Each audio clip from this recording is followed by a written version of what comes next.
Obviously, for a lot of people, Ubisoft has a lot to do to regain player trust when it comes to Assassin's Creed, because even though there are people like me who enjoy multiple styles of Assassin's Creed games, a lot of what Ubisoft has done over the years is split their player base into different factions almost. People who are fans of RPG, people who are fans of the original style. Instead of mixing in a variety over the years, Ubisoft has just sort of switched back and forth between what type of game it's wanted to make. And because of that, the player confidence in Assassin's Creed Mirage is all over the place. People are pretty worried about the game coming out. Some people have absolute faith. A lot of other people are very concerned. And recently, Ubisoft actually had some of the developers of the game do an AMA and Ask Me Anything over on Reddit. And I wanted to take a look at some of the things that were talked about and just kind of some of the concerns that I've seen around those things, my thoughts on them, and whether or not I think you should be concerned or not. Now, before we hop further into it, if you enjoyed today's video, please be sure to leave a like and subscribe for more content. I do cover Assassin's Creed. There's a lot of other stuff I'm doing on this channel. I do movie reviews, so recently we reviewed the Transformers movie Bumblebee. Transformers is something I want to talk about a little more. Metal Gear Solid, Assassin's Creed, like I said. Obviously, of course, Marvel, DC, a lot of different nerdy stuff and pop culture, so we have a fun time over here, and I would appreciate you sticking around. Now, I think the thing that worried a lot of people the most was actually the entire thing about parkour and movement, because it was asked during this entire AMA if there would be any kind of manual ejects during movement.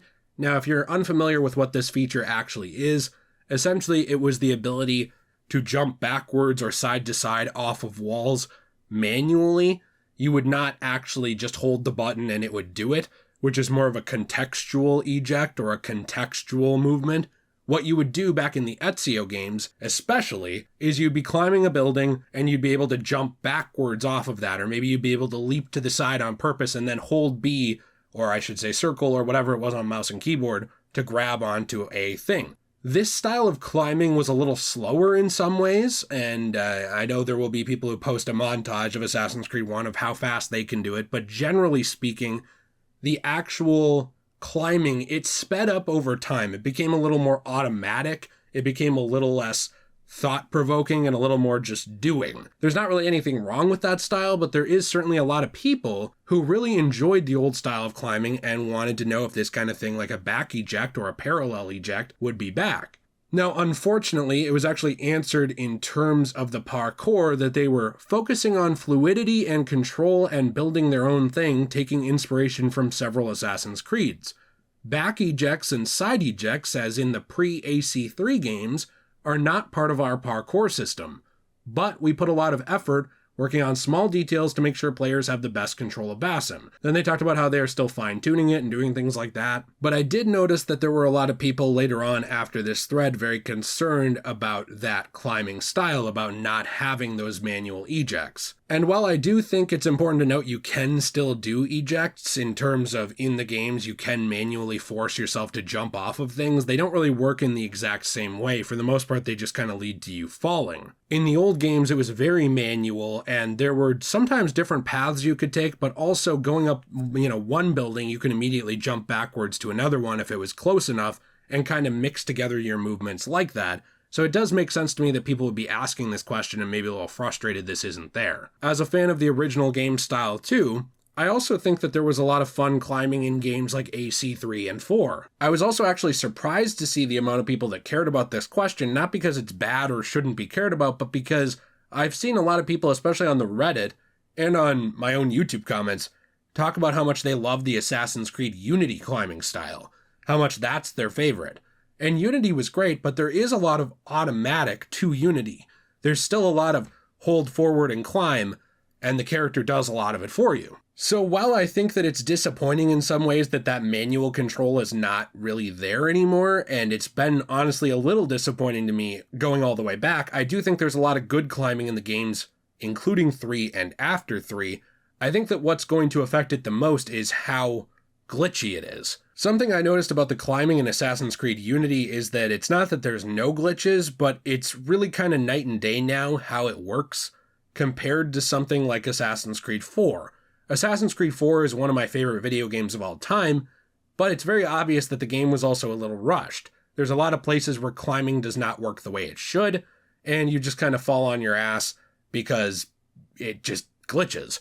I think that that's going to be one of the biggest things with Mirage, that if it does not nail, if it does not actually lock that down, that sort of fluid movement that does not glitch all the time, I think that's going to be what people remember. So for me, this is one of those things that kind of bums me out a little bit. I hope eventually we do get another game in that classic climbing style of 1 through, I would say, Revelations-ish, even though there were changes through it.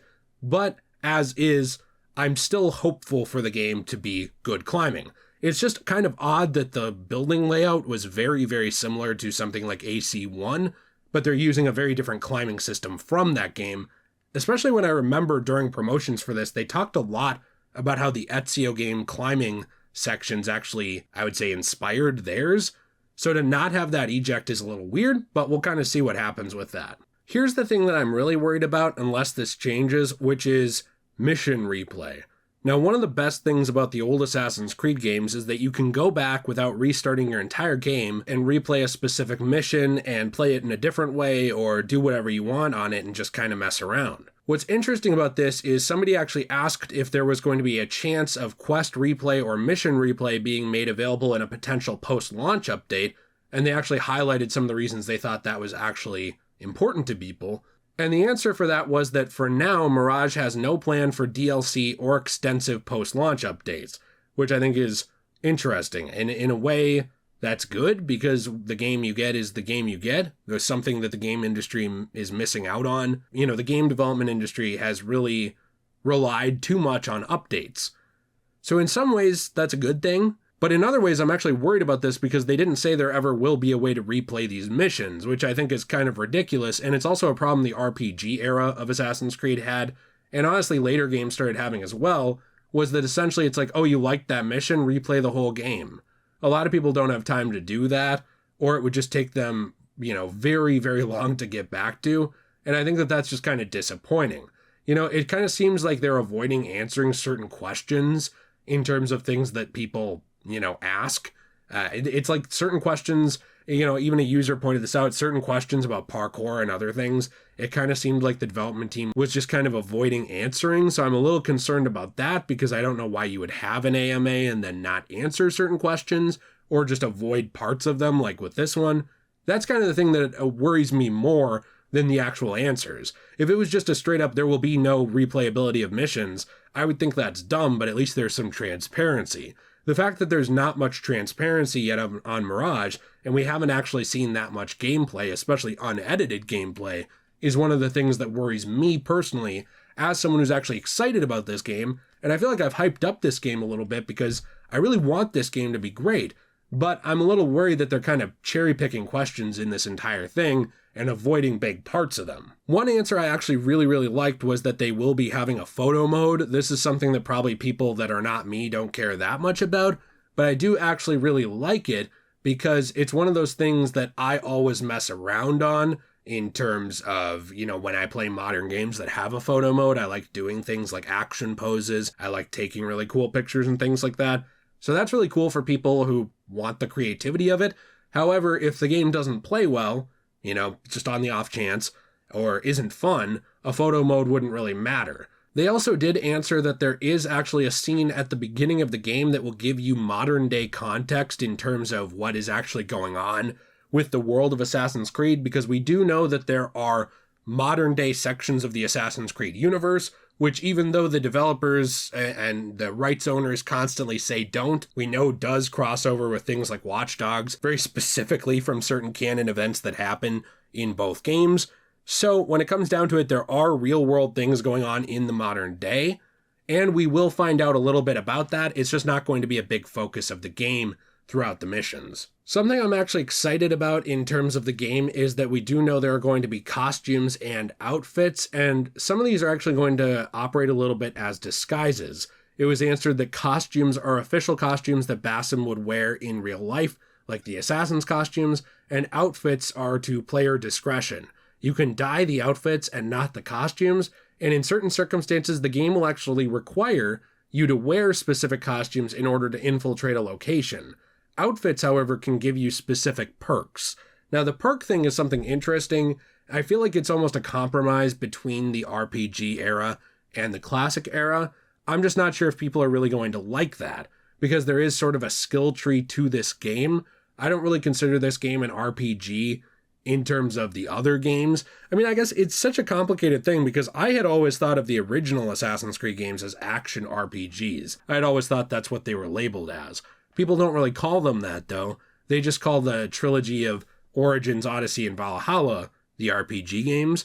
So in a way, it seems like this is mixing ideas from the classic and modern, where it's like, in the classic, you don't have a level system. You're not leveling up and, upping these stats and stuff. But also we know that there's going to be perks in this game of some kind, and we know that there's going to be sort of these disguises. The disguises thing I think is good. The reason for that being that it worked very well in a game like Assassin's Creed Liberation, and it's not an idea that they've actually focused on very much in the games other than that, unfortunately, except for very specific missions. However, if you're not able to replay these missions, these special, I would say, costumes, I don't know how much they really matter, because in order to use them to your benefit, I feel like you would have to replay the entire game. And they avoided answering that question about ever allowing missions to be replayable. Now, personally, I had never seen them say that they weren't, but the fact that somebody asked if they would be, or if it would be supported in an update, and they didn't answer, is something that concerns me, because then you have these very specific things, and when it comes down to it, you'd have to replay the entire game again in order to use them to their, proper effect. I don't really like that. One of my favorite things about Assassin's Creed is being able to jump back to ancestor memories. If you have to replay through 3 hours to get to your favorite one, that's just a little unfortunate. I understand not unlocking them immediately for you. You don't turn on a game and the level select is all there where you can play any part of the game and just play the end and be like, I'm good. Obviously. But usually in games, when you beat stuff over time, at least now, especially because of the history of this franchise, where it started, people sort of expect that thing. That's something that worries me a little bit. So a little English teacher advice from me: never ask double questions. If you're asking a question with multiple layers, that's one thing. But if you're asking a question that involves multiple questions, or you're asking 2 questions at once, people can pick and choose what they want to answer without having to just say, I'm not answering that. It gives people an easy out. And there was a double question asked here, where it was basically, the first part was there any discussions about updating the parkour to include missing elements like back and side ejects, blah, blah, blah. And also there was a question about why give Basim an eagle companion when he had no such companion in Valhalla, and eagle vision makes the eagle companion almost obsolete.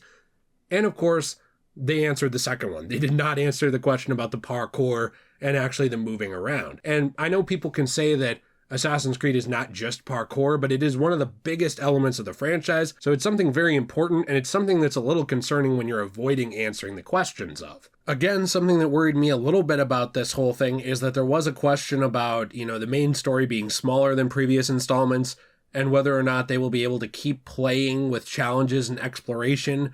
Also, if there was a New Game Plus plan for the release. And in terms of the answer, it was answered: apart from the main story, you will encounter world events as you explore Baghdad and its surroundings. You will meet characters and experience short narrative moments. You will also have assassination contracts, that's something that goes all the way back, that you will collect from the Hidden Ones Bureau, as well as world activities.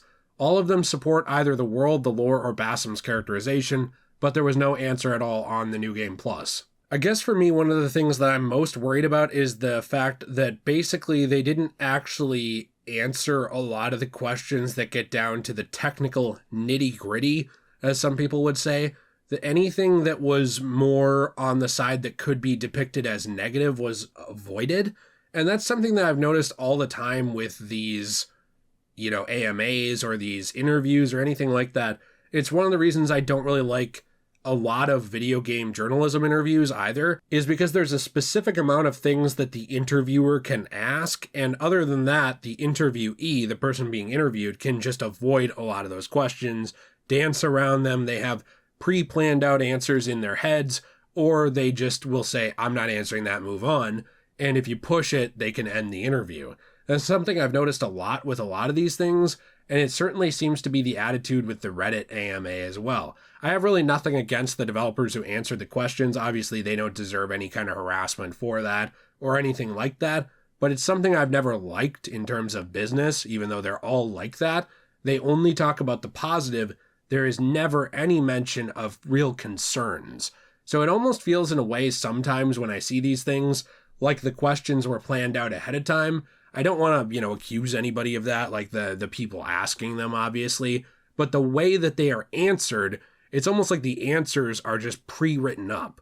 Like, okay, if anyone's going to ask anything about the parkour, we have these 3 paragraphs you can pick from, copy and paste them. Okay, if anyone's going to ask about saving, we have these paragraphs you can paste from. Okay, if anyone's going to ask about the world, we have this. And it kind of feels to me a lot less transparent and a lot less personable. And also, like, it defeats a little bit of the purpose of actually doing an AMA, I guess I would say. I'm not sure. I'm in the middle on this. There's things about this that really concern me, and I've already talked about those things. I also think there's certain people looking for any tiny detail to be upset about because they're frustrated with where the series has gone. So the idea of a game that's more like the originals is just they're very wary of it. And I understand that too. I don't really necessarily think giving a complete pass to cookie cutter answers or completely going after the developers for their answers is fair. I think when it comes down to it, it's frustrating to me that there wasn't a little more transparency on this. It's also a little frustrating to me that they didn't seem to think of basic gameplay design things that they should have, like replaying missions. It seems like they're avoiding that kind of thing. It seems to me like they were avoiding things about the parkour, which when they're talking about it in the development and they seemed very sure of, I don't know why you would. And also, I don't know why you would evoke the whole Ezio trilogy comparison back during the development if now you're saying you don't have a lot of those mechanics that were in those games. It's like I'm in the middle. There were a lot of my favorite Assassin's Creed games did not have the Ezio mechanics. That's fine. But I'm also kind of like, why bring that up then in the first place? And also, why do an AMA if you're going to avoid most of the questions that could possibly be difficult to answer? And I think that's what it comes down to, is just answering the easy things to try and drum up hype.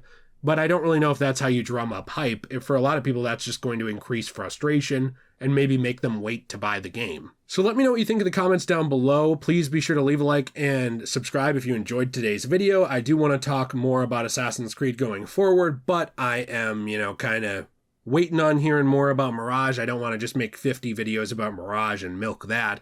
I just wanted to bring this up because I thought it was interesting, and I thought maybe you'd find it interesting and have some thoughts yourself. So I'm interested to read those down there. Have a fantastic day, and as always, everyone, stay shway.